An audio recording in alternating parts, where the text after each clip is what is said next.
If you are looking different in your iPhone shopping journey, the iPhone 17 Pro Max has you covered. It's not just that fetching cosmic orange, the unexpected hue heat of Apple's eye-dropping event. Apple's iPhone 17 Pro Max features a fresh design with new materials and a broad and bold product spanning camera plateau that adds a distinctive flair to what had become a somewhat tired design.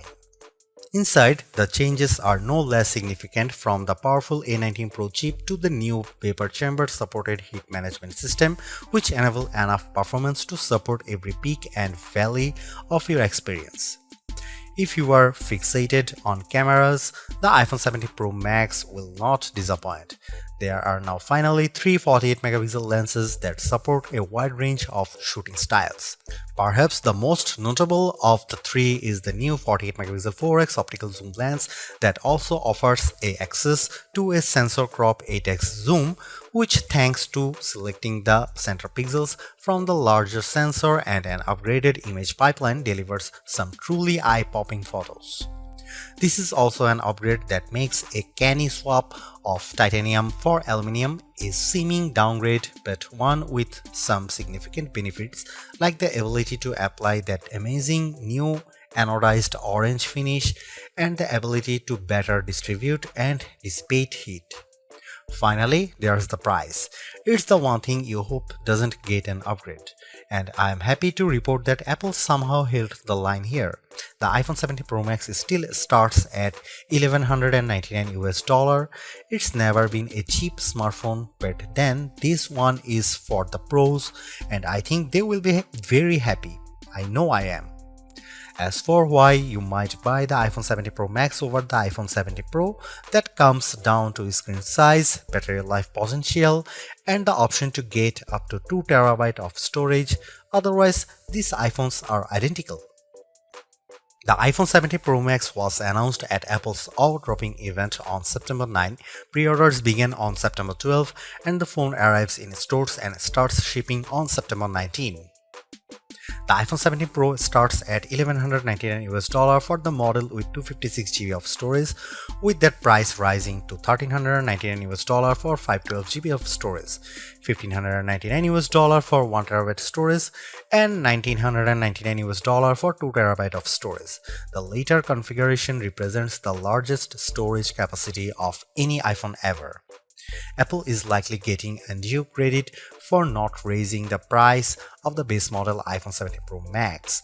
Component prices and supply chain issues relating to the geopolitical stage are surely putting pressure on the company. Somehow, too, Apple has held the line, and the base iPhone 17 Pro Max still starts at $1,199 for 256GB model.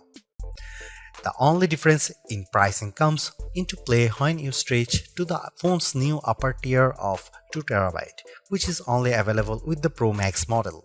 That sends the price up to almost $2,000. It boggles the mind that we now consider paying almost $2,000 for a pocket-sized device to be rational.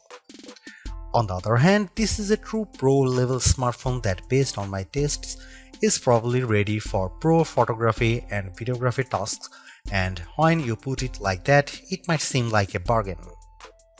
I saw enough leaks in the run-up to the iPhone 17 line launch to have a pretty good idea of what was coming, and to be honest, I was preparing to hate the iPhone 17 Pro Max redesign and colors. Yet, here I am now, quite pleased with the giant plateau, and yes, loving cosmic orange. In many ways, the iPhone 17 Pro Max is still undoubtedly part of long lineage of iPhones before it. There are, though, just enough new touches here to add up to what I am comfortable calling a redesign. Starting with the back, there's the now nearly full width plateau that's both a bold design touch but also a practical measure, in that underneath there's now more space for upgraded components like refreshed tetraprism that supports a new longer telephoto lens. Most previous iPhone backs featured just one material, usually metal or glass. The iPhone 17 Pro Max is a spiffy mix of the two, metal and glass, or rather a larger rectangular ceramic shield cutout with the rest a univity chassis literally carved out of aluminum. Instead of a titanium band surrounding a frame, components, and the front and back glass, the iPhone 17 Pro Max's back cascades seamlessly to the side and even curves just a bit around the front to meet the Ceramic Shield 2 screen covers, which reportedly will better protect it from scratches. It will has an incredibly unified feel, and because Apple has radically cut down on edges, the phone feels very comfortable to hold. When it comes to dimensions and weight, the iPhone 17 Pro Max is slightly larger and heavier than the iPhone 16 Pro Max, but I challenge anyone to notice the differences, which can be measured in fraction.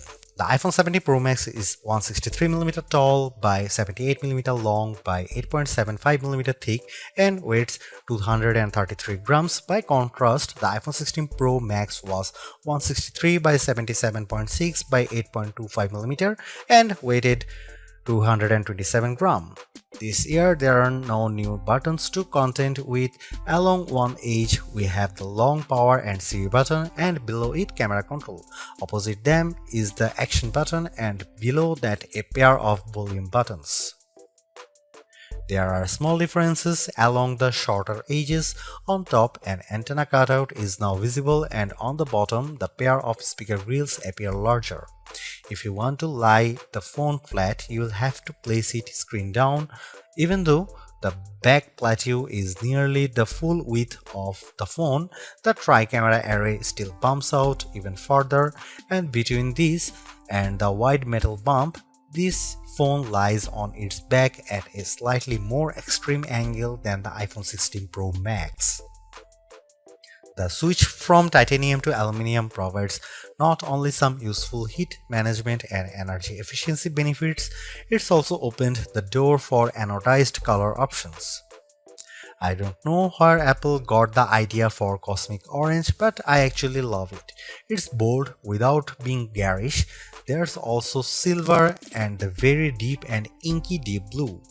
Apple sort of explained its color choices to me and even the loss of black, but I think this is just Apple mixing things up and possibly giving a nod to all the pro level folks who buy this phone for creative pursuits.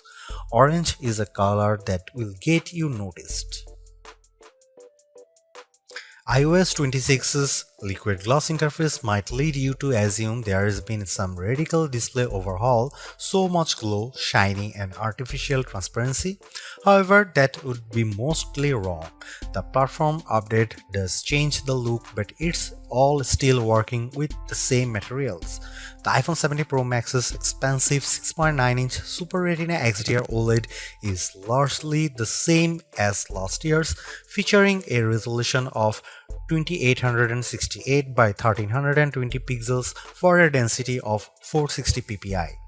The ProMotion technology still automatically ranges from 1Hz to 120Hz, and it's always on, which means that even when you are in bed, you can make out the time and have glanceable notifications. It's not though exactly the same screen. This display now ranges up to 3000 nits, that's 1000 more than the last model. In my side-by-side tests, the iPhone 17 Pro Max is more visible in direct sunlight. This effect is assisted by a new reflective coating, meaning the light bouncing off the screen is also less noticeable. There's a nice and not necessarily insignificant upgrades. With a narrow bezel, the Super Retina display comes precisely close to meeting that orange metal, with a vast expanse of color and entertainment interrupted only by the pill-shaped dynamic island. Made up of the new center stage camera and Face ID sensors, it remains a useful space for live information, but it's also sometimes a black blob cutout in games, videos, and photos. I find the information it provides useful, so I do not mind it much, but I was also hoping for a redesign that might have shrunk the thing by 50%. This is a minor quibble, and I'm sure that, like me, you probably won't notice or be bothered by it very much. Apple's redesigned plateau is not just an aesthetic choice, it's a practical one. Underneath that now larger raised platform is a lot of technology, including a new tetraprism to support Apple's longest and highest resolution telephoto lens ever. It's simply one highlight of a stellar iPhone 17 Pro Max camera system. There are a total of 4 cameras, with Apple calling the rear trio fusion cameras. The main camera is 48 megapixel, ultra wide is also 48 megapixel, and telephoto also 48 megapixel with 4x optical, and the selfie camera is 18 megapixel. Those specs only tell half the story. In general, you are not shooting at the full frame 48 megapixel resolution, or rather you might be using all 48 million pixels to produce a high quality 24 megapixel or even 12 megapixel to produce an 8x optical quality sensor crop. The ultrawide will by default shoot 12 megapixel macro photos. In virtually every instance, this is a case where less is more. Apple uses all that pixel information and its remarkable image pipeline to deliver fantastic photos with true life colors and exquisite detail. Here are some camera samples of the iPhone 17 Pro Max.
Few things contributes to the new look and feel of the iPhone 17 lineup as much as iOS 26.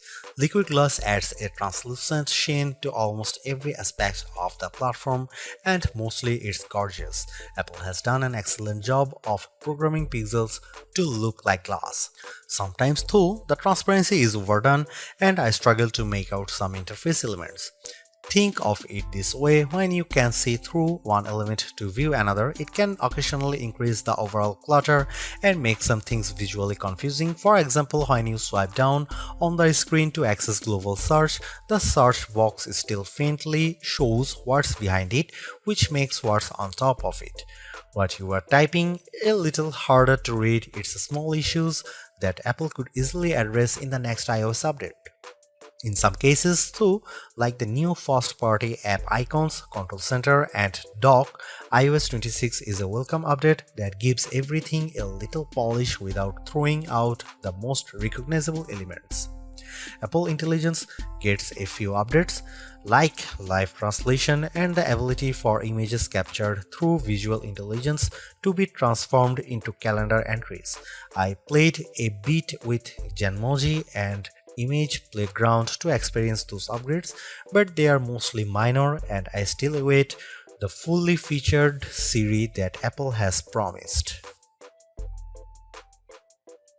The iPhone 17 Pro and iPhone 17 Pro Max might represent the most radical redesign of the iPhone in terms of internal components we have seen in quite some time. In a way, Apple's external changes are directly connected to those updates. Let's start though with the A19 Pro chip, which is now supported by 12 GB of RAM. It's a formidable combo, and in our benchmark, it raised the bar for single and multi-core Geekbench scores while also boosting things like frame rates in games. The A19 features a 6-core CPU and GPUs. On the GPU side, each core features its own neural accelerator. It's a system that ably handles 4K video editing and AAA gameplay with equal aplomb. In games like Destiny Rising, reflections and atmospherics like fog and smoke match what you might see on a console. What's more remarkable too is that as you do all this, the phone remains relatively cool, and even if it gets a bit warmer in general, there is no one identifiable hotspot. That's down to the new heat management system, which includes a long and narrow vapor chamber that sits on the top of the A19 Pro, which is placed near the center of the iPhone 17 Pro Max's body. As the A19 Pro heats up, the water inside the vapor chamber absorbs the heat and vaporizing the water, which then condenses on the other end of the chamber. The process repeats continuously to manage and transfer the heat out across the chassis and to the more heat-efficient aluminum frame. It's that kind of heat management that helps the phone maintain a high level of performance and, in my estimation, positively impacts battery life. Apple combines the power and efficiency with a larger battery to provide potentially a multi-day battery life. Now, in my experience, I went over 30 hours before I needed to charge the phone. However, I think it's too early to make a final assessment on battery life. I know my phone is busy copying 30,000 emails, updating photo libraries, and more background tasks relating to initial setup. In truth, I don't think I'll fully understand typical battery life for another month. In the meantime, I can tell you that battery life appears good, if not better, than the last generation, and your mileage may vary. Expect Q2 wireless charging, which if you have QI2 charger will be faster. The wired charging is faster too, but remember you will need to buy your own higher wattage wall charger to achieve those charge speeds. In my experience, I was able to charge the phone to 50% in just 20 minutes. Too bad this adapter isn't included in the package. In the communication space, this is in the US an eSIM only phone that supports dual SIMs and makes transferring phone numbers across devices a snap. There is more good news like Wi-Fi 7 support, Bluetooth 6 and emergency satellite communication, which at the time of this reviewing is still free. The iPhone 17 Pro Max is still a flagship phone based on my testing. You get a more powerful zoom camera, better sustained performance, and the longest iPhone battery life ever, a head-turning design. The iPhone 17 Pro Max is still behind the competition on AI and it's a bit thick and heavy, but overall it is easily one of the best big screen phones yet.